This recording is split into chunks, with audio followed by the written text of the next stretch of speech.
Les contaba que tengo en mis manos el libro de Anabel Lee Telles, Política Afectiva, apuntes para pensar la vida comunitaria, y quería compartir con ustedes un extracto antes de conversar con ella. Solo nos disponemos a transitar las penas de nuestra vida cuando se agotan todas las posibilidades de permanecer iguales. Preferimos perecer antes que mutar.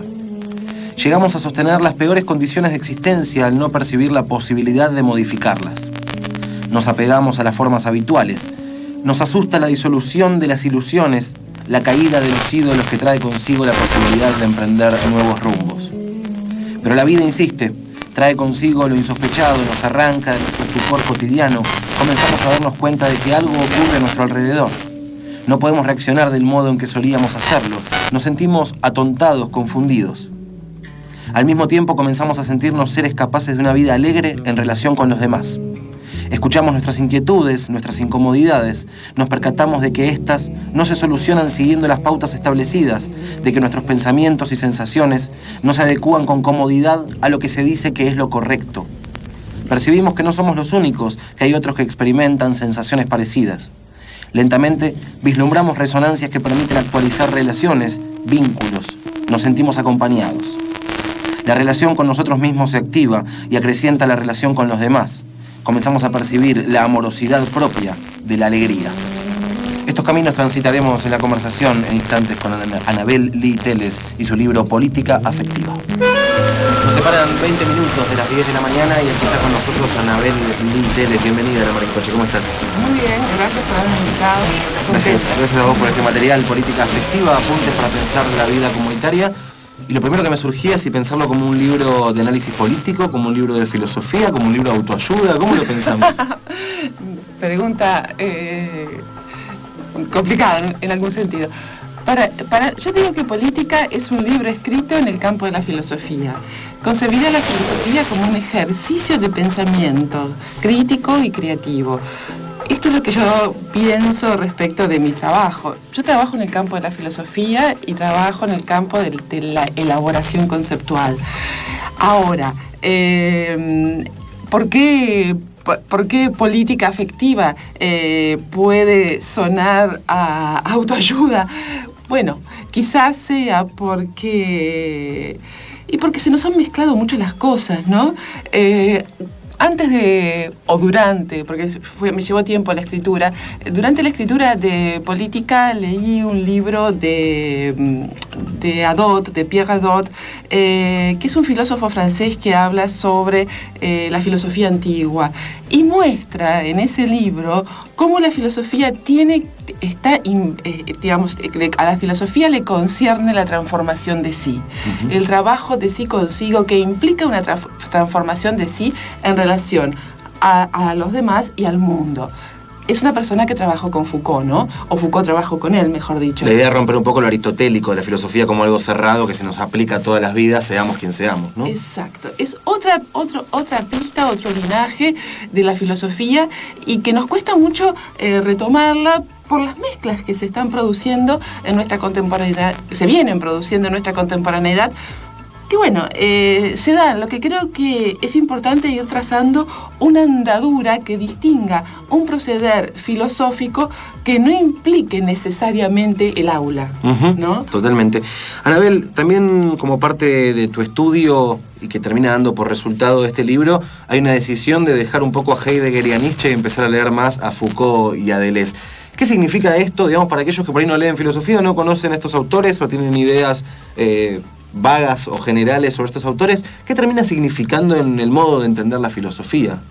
Claro, para mí fue un movimiento de hace muchísimos años ya, este pasaje, dejar a un lado, sobre todo a Heidegger, ¿no? A Heidegger, Nietzsche, y retomar la pista de un Nietzsche en relación a Foucault y a Deleuze. Ese fue el primer movimiento, ¿no? Creo que fue Nietzsche quien me dio la mano para pasar a la filosofía Foucaultiana deleuziana, ¿no?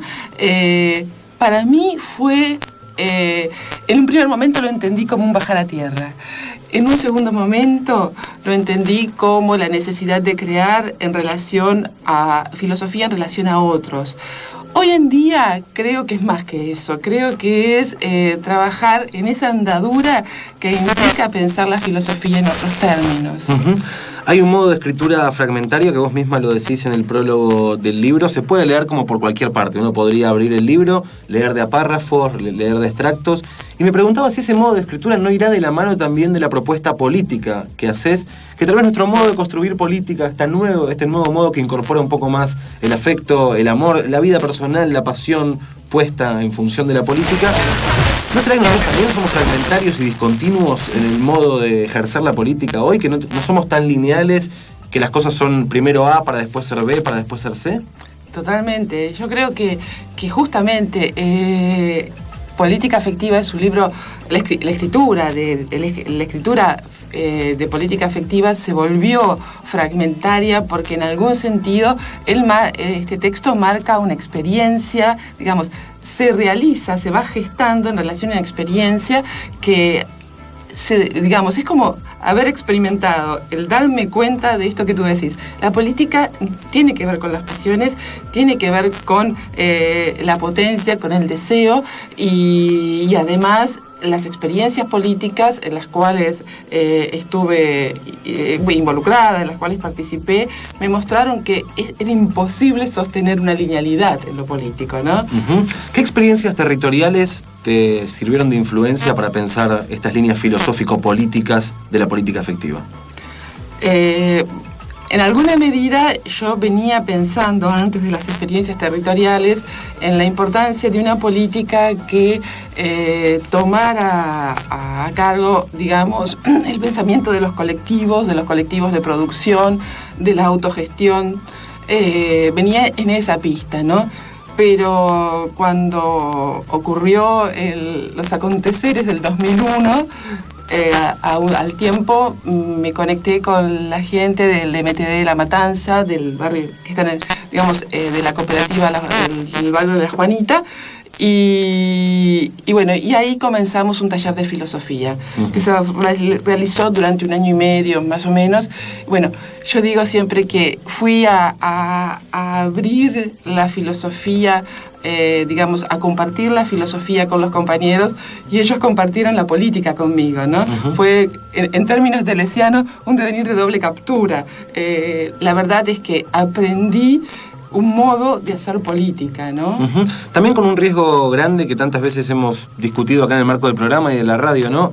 Muchas organizaciones sociales que surgieron o que adquirieron visibilidad a partir del 19 y 20 de diciembre de 2001 fueron un poco puestas en este lugar de ustedes traen la nueva política, la horizontalidad, la política afectiva, poder incorporar esta mirada del barrio, la lógica de los barrios del conurbano como lógica de construcción política ya dada en los barrios, pero transformar eso en una herramienta política y también exponer a muchos colectivos en un lugar muy pesado, una mochila muy grande, de ustedes son los mensajeros del nuevo modo de construir, ¿no? Totalmente, sí, yo comparto contigo que eso es un peligro que experimenté, porque en el primer momento quedé fascinada y quedé capturada por esta experiencia y luego tuve que desandar esta captura y fue también, es difícil hacerlo. Pero ese quedar fascinada y desandar me permitió comprender el carácter experimental de la política y me permitió también comprender que lo que allí ocurría, lo que a mí me parecía importante era que los compañeros del MTD o de los distintos MTD tenían un deseo de tomar a cargo su propia vida, ¿no? Entonces, eso fue como una pista, ¿no? No se trata de el objeto, experiencia, MTD, sino me parece que es justamente el transcurrir de un devenir de encuentro, de ese intento por apropiarse de la vida, por apropiarse. Ahí fue que comencé a pensar también que la autonomía no es estar contra sino apropiarse de la potencia de producir, de crear, de hacer con otros, ¿no? Me preguntaba también en el libro, vos contás lo que nos pasa, creo que es una lectura muy válida y es como nos sentimos muchas veces en este momento de organización mundial, donde nos ataca el escepticismo, nos ataca el nihilismo, el no se puede, el nada es mío, ¿para qué lo voy a hacer si después? Y toda clase de defensas que lo que terminan haciendo es dándonos una pasividad muy grande en la vida. Ahora me pregunto, ¿no habrá también en el nihilismo, en ese escepticismo, en el no creo más en nada, también una potencia política? Es decir, ¿tenemos que desechar el escepticismo o podemos encontrar ahí una herramienta política también? No, yo creo que es con el escepticismo. Yo lo escribo porque lo experimenté, digamos. En general, mi escritura filosófica tiene que ver con mi propia experiencia de pensamiento con otros. Digo de pensamiento porque creo que el pensamiento está imbrincado a la vida. Y bueno, y experimentar el nihilismo también me ha permitido afirmar las posibilidades de transformación e intentar encontrarlas y buscarlas. Yo vengo de una generación que experimentó la derrota, como se dice. Entonces, haber pasado una y otra vez por esa situación y además por la negación de las posibilidades reinantes, es justamente lo que me permite afirmar, justamente, ¿no? A veces reconocer la derrota es hacer un gol también, ¿no? Sí. Estamos conversando con Anabel Liteles, autora del libro Política Afectiva, Apuntes para pensar la vida comunitaria. Vamos a escuchar la conversa con el tema del agujero y seguimos conversando un rato más con Anabel.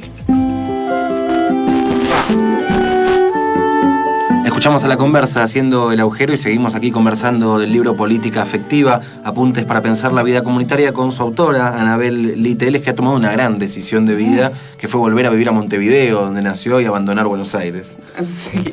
Bueno, yo digo que los vientos me llevaron de nuevo a Montevideo, porque yo nací en Montevideo y viví el mayor tiempo de mi vida acá en Buenos Aires, ¿no?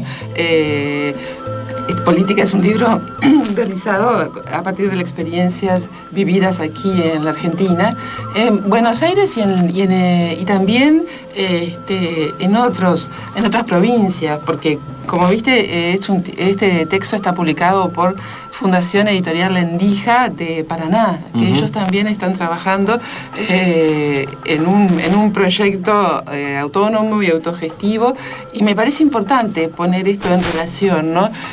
Porque uno mira Montevideo, mira Buenos Aires, pero en Paraná, en Santa Fe, en esa zona, en esos territorios, ahí también comprendí en la experiencia ciertas posibilidades de un hacer político en relación a las experiencias vitales, pero además en relación a las experiencias productivas, al hacer con otros, ¿no? Uh-huh. Pensaba también, Anabel, cómo preparar el terreno para que ingresen estos nuevos modos de comprender la política, estos nuevos modos de relacionarnos, y lo pensaba en función de que estamos demasiado atravesados por los lenguajes del poder, los mecanismos del poder, las formas de construcción política de antaño. Entonces, ¿cómo empezar a desmalezar el terreno para que surja lo nuevo, digamos? A mí me parece que lo más importante, quizás el paso inicial, es darse cuenta de dónde estamos, de quiénes somos en este momento, ¿no? Porque nosotros estamos experimentando políticas autogestivas, autónomas, estamos queriendo relaciones horizontales constantemente. Es lo que nos está pasando también. No estamos avisorando algo que se va a dar allá en un futuro de la historia. Me parece que lo estamos viviendo. Lo que pasa es que nos cuesta visibilizarlo, se nos esconden porque los modos del poder, la lógica de pensamiento hegemónica, es una lógica colonizadora, es una lógica conquistadora, colonizadora, y que a veces invisibiliza, o digamos, cubre un manto sobre estas pequeñas experiencias, que luego son grandes experiencias también, de otro modo. Lo nuevo ocurre siempre. El asunto es verlo e intensificarlo. Uh-huh. Echar luz y hacerse cargo de que eso existe, digamos. Ahí está, clarísimo, clarísimo. Bien. También pensaba en que juntarse no es de por sí ya la solución, ¿no? Muchas veces la generación de un colectivo, de un espacio social nuevo, no garantiza ahí una nueva construcción ni una política efectiva. Uno puede armar colectivos, espacios de encuentro que también reproduzcan las lógicas del poder o que terminen siendo espacios de autoayuda, de catarsis, de contar lo que nos pasa, simplemente de socializar la tristeza sin construir nada nuevo, ¿no? Totalmente. A mí me parece fundamental pensar que nosotros estamos entramados, se generan instancias colectivas constantemente, pero me parece que es fundamental tener algunas cuestiones en la mira o pensar algunas cuestiones. Nosotros estamos acostumbrados a a modos relacionales donde prima el mando de la obediencia. Me parece que se trataría de dejar ese modo a un lado e intentar pensar en términos de cómo generar las condiciones para el aumento de la potencia. Y cuando digo aumento de la potencia, es aumento del deseo, y ese aumento del deseo por pensar, de crear y de hacer concretamente. Entonces, me parece que es muy importante tener en cuenta que no se trata de un objetivo común o de algo común, digamos, que esté sobre el colectivo, que nos una y nos garantice que vamos a seguir unidos. No, me parece que esta es una vía demasiado repetida, que el asunto es saber de las diferencias que se ponen en juego y que cada quien puede ejercer su propio querer, digo productivo, del hacer, digamos, porque somos hacedores también, pensamos, hacemos a la vez. Entonces, en esa trama que se va gestando, y teniendo claro que eso que yo digo, el aumento de la potencia, la apropiación de la potencia singular, implica el aumento del colectivo. Ahora, esto necesita del espacio público, ¿no? De desarrollarse en el espacio público, y estamos en un momento de una lógica donde, al menos en nuestra región, las ciudades empiezan a estar cada vez más enrejadas, más militarizadas, más filmadas. Nosotros todavía tenemos un germen de haber jugado de pequeños, mi generación, digo, ¿no? 27, 28 años de haber jugado en la vereda.